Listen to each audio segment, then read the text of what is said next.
എടാ പുറത്താക്കാൻ ആൾക്കാർ നിന്നെ പുറത്താക്കാൻ പറഞ്ഞു, മാനേജ്മെന്റ് പുറത്താക്കാൻ എന്നോട് പറഞ്ഞില്ല. നീ അങ്ങോട്ട് നോക്കി പറഞ്ഞു. എനിക്ക് എന്നെ ആപ്പിലാക്കാതെ അനന്തൻ എത്രയും പെട്ടെന്ന് ഒന്ന് സ്ഥലം വിടണം. അങ്ങോട്ട് നോക്കി പറഞ്ഞു. പറ്റിപ്പോയി സാറേ, പറ്റിപ്പോയി.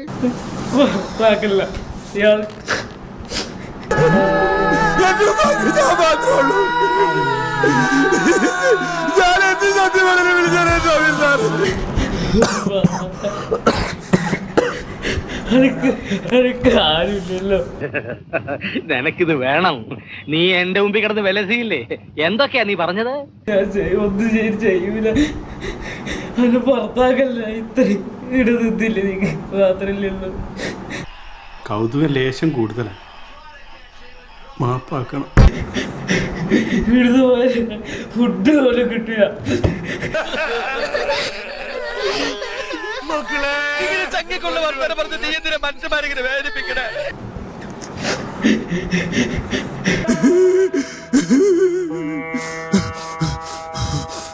ആരും നിന്നെ പുറത്താക്കാനാ പറഞ്ഞു. ഒരാള് പോലും നിന്നെ പുറത്താക്കണ്ടെന്ന് പറയുന്നില്ല, ഒരാള് പോലും പറയുന്നില്ല. പറ്റിപ്പോയടാ, വേണ്ട വേണ്ട, നീ ഞാൻ പലതവണ പറഞ്ഞതാ, കേട്ടില്ല. ഞാൻ തന്നെ. എല്ലാരും കിക്ക് എന്ന് പറയുന്നത്, എല്ലാരും കളിയാക്കി ചിരിക്കാൻ നിന്നെ നോക്കും. കിക്ക് എന്ന് പറയുന്നത് നിന്നെ പുറത്താക്കുന്ന പറയുന്നത്. ഞാൻ എന്ത് ചെയ്യാനാ? ഞാൻ ഇവിടെ ചാറ്റ് പറയുന്നതിന്റെ അപ്പുറം എനിക്കൊന്നും ചെയ്യാൻ കഴിയില്ല അമ്മോ. ഈ വീട്ടിൽ എന്തായാലും തന്നെ നിർത്താനൊക്കത്തില്ല.